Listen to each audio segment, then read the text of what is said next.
Plenty of area stars headed to the next level, including first and 10 Player of the Year Elijah Davis at Heritage High. The state runner-up Pioneers signed 7 to the next level. Everybody treated me like family. Meantime, Coach Jamie Harless's Lord Botetourt Cavaliers continue to churn out top talent and wins in Daleville. It's good to see the kids reap the rewards of their hard work. The Bruins of Blacksburg signed 5 today, including star running back Cole Beck to Virginia Tech. It speaks so highly of Blacksburg High School, our coaches, our athletic programs. Other area signings, George Wythe star Deacon Beamer to Emory and Henry. Congrats to him. And a couple others, Appomattox star Javon Scruggs. Coliseum, where the Hokies will host the Wolfpack later tonight. Alyssa.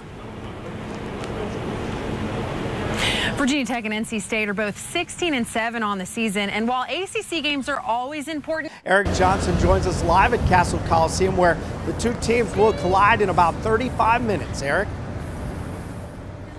Hey, Yappy, you know, it's been a season full of confidence for Virginia Tech. Tip-off is 7 p.m. at the Barclays Center in Brooklyn, New York.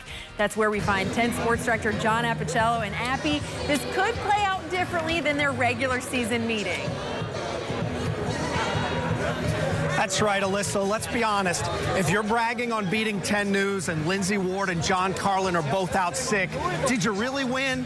I think not. 10 Sports providing team coverage with Alyssa Ray and Eric Johnson live in the Steel City, where both the Highlanders and the Hokies will be in action tomorrow night. Team, take it away.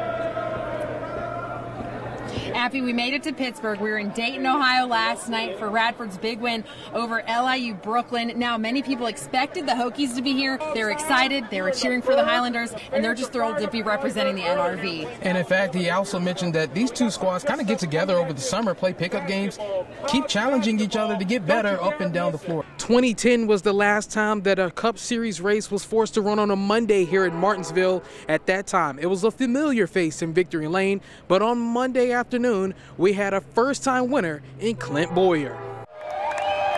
Patience has been a virtue for the 14 team. Alyssa Ray joins us live from Salem, where there's plenty of buzz surrounding the Red Sox roster this spring. Alyssa.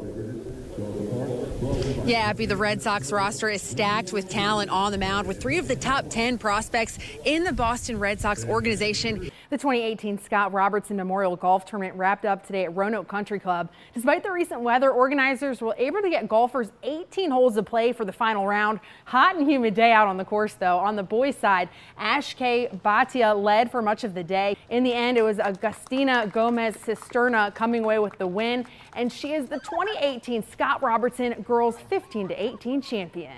I just can't believe it.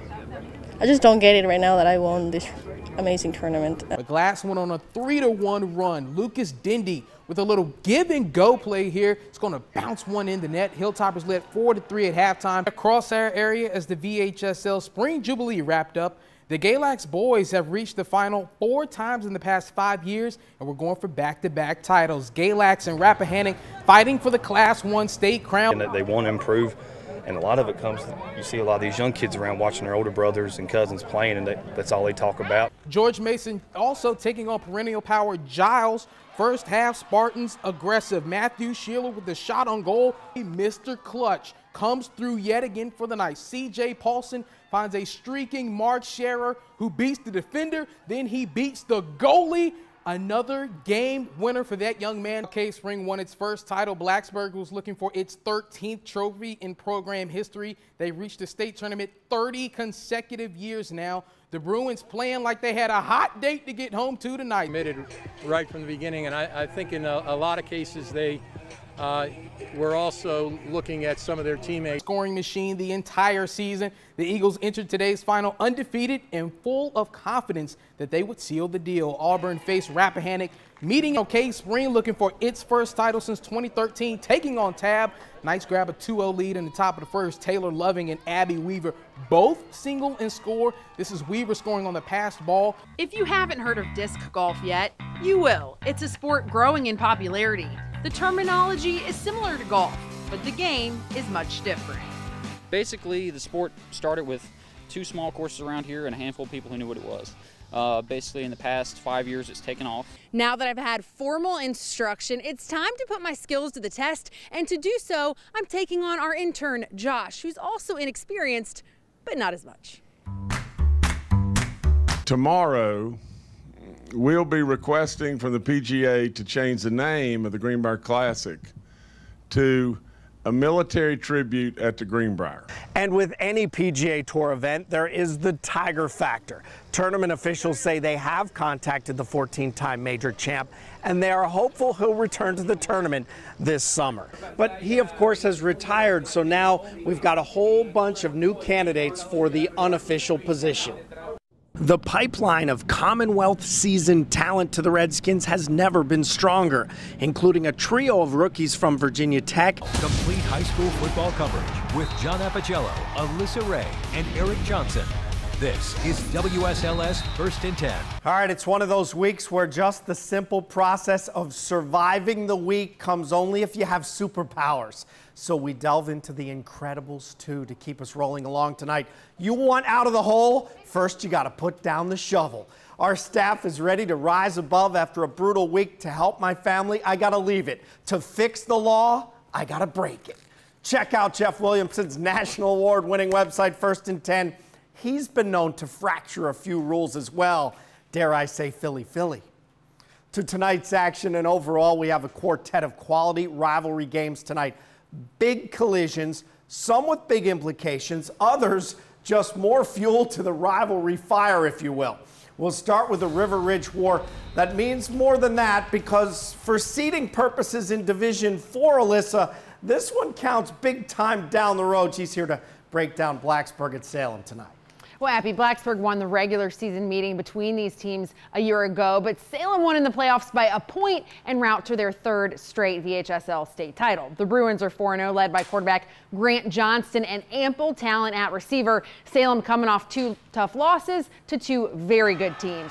The Spartan superfans packed the house. While they're quietly lurking in the River Ridge, Division 4, thinking playoffs and more, Pulaski County has just one blemish to undefeated Northside. Let's get you out. In Lynchburg City, it's the Jug Bowl, EC Glass Heritage since the beginning of time, and I've been told in no uncertain terms, anything can happen in the Jug Bowl.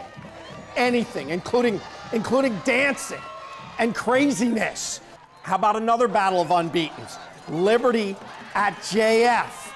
Yes, 2 rivals collide early second half. Amherst County at Brookville, the Bees ready to swarm. How about a big sack, Bradley Owens? And how about LCA at Ruskburg? Dakota Creasley early on, picked by Thabit Strange of LCA, and they would be in business. We'll see if the Vikings or the Cavaliers could finish properly tonight. The Highlanders were trying to keep a perfect season rolling in Jack Turner country, plus this.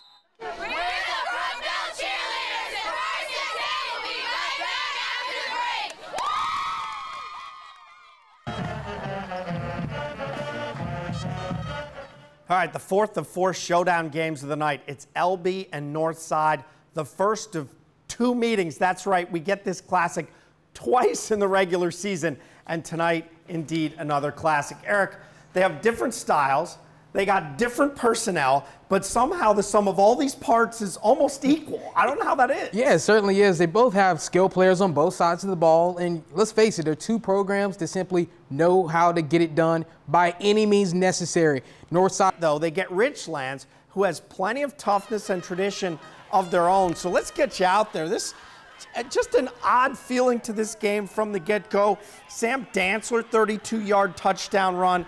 It was 7-0, and Bird was in control early. All right, how about Gretna and Chatham tonight? The Hawks are 3-1, and, you know, it's been a little while since they've been a power, but they're coming back.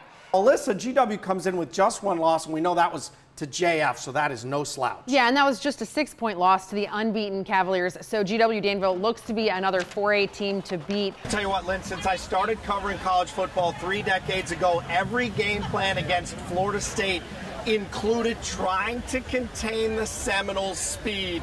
It has never changed. The Hokies are no different tonight. It is a big challenge, but you know what? They have some weapons to try and get the job done. The Hokies will hang their hat and their hopes on a returning starting quarterback in Josh Jackson. Well, guys, neither of these teams are strangers to the big stage. The past 3 seasons, Virginia Tech had marquee matchups early in the season, and Florida State opened with Alabama a year ago. All of Florida. Appy, Lindsay. All right, Jeff, thanks for the work up there. We're keeping our fingers crossed that we duck it. It's a great place, and there's a fountain right behind it, so it's a good look. It's a good look for everyone. Yeah. Unfortunately, I think we're in a whole lot more selfies than we expected to be today. All right, Southwest Virginia has a lot of flavor in this game. We already talked about a few players. Eric Johnson has a story of another Salem star looking to make an impact in this game. That's right, Appy. As we saw a little earlier in the show, the running back room at Virginia Tech has some Southwest Virginia roots. And while his dad suited up as a Hokie during his college days, Salem native Coleman Fox is already making his own impression in Blacksburg. Turned it on in the second half and won 52-22. Eric Johnson was sidelined and has more from Pittsburgh. The level of inconsistency on both sides of the ball is what we're trying to work on. Those were the words from head coach Justin Fuente after the Hokies lost to Pittsburgh Saturday night. Eric Johnson has more on the Dogs' local solutions. Between roster call-ups and injuries throughout the season, it can be a challenge for the Rail Yard Dogs to keep a complete roster. But they're relying on some local talent to help give them the breakaway opportunity they need for a push at the playoffs. Cameron Backer is a defenseman who signed a contract 2 weeks ago. The 25-year-old is a 2015 graduate of Liberty University. Nonetheless, the 22 card takes the checkers and the automatic berth in the final in Homestead. Alyssa Ray has more from that half mile of mayhem. Joey Logano took the checkered flag here at Martinsville Speedway to win his first grandfather clock. He led 309 laps as he punches his ticket to the Championship 4. This is everything. Get to that Championship 4. It's so hard to get there, and to be there, knowing we're there 2 weeks in advance is a massive advantage for a race team. Leading up to the game, special education adaptive PE becomes something of a track practice. The athletes come in a wide range of ability levels, but they share a common motivation, the desire to compete. Tell me about that, like when you finally get to go out there. You can run fast. How does being in the Special Olympics make you feel? Do you talk here? I get happy. What's your favorite thing to do? I like to run. What do you like to do most in the Special Olympics? I like to run. Reed Mountain assigns their athletes buddies. What a difference a year makes. Tears of heartache and pain transform to tears of joy this afternoon as Heritage wraps up a stellar season by coming home with state championship gold, their first since 2002. And that seals the Bearcats' 35-31 victory. Our own Eric Johnson has more from Annapolis. 2018 has been quite the roller coaster for Virginia Tech, and unfortunately, the ride came to a rough end here in Annapolis. Late turnovers and multiple injuries left the Hokies on the wrong end of a 35-31 score. Well, I'm awfully proud of this group. They stood tall when other people ran. And he knows where to go. Back to Zacchaeus on a 12-yard touchdown pass, and the Cavaliers get the shutout 28-0. 10 Sports Director John Apicello has more from Charlotte. The development of Coach Bronco Mendenhall's program has come in incremental steps to this point.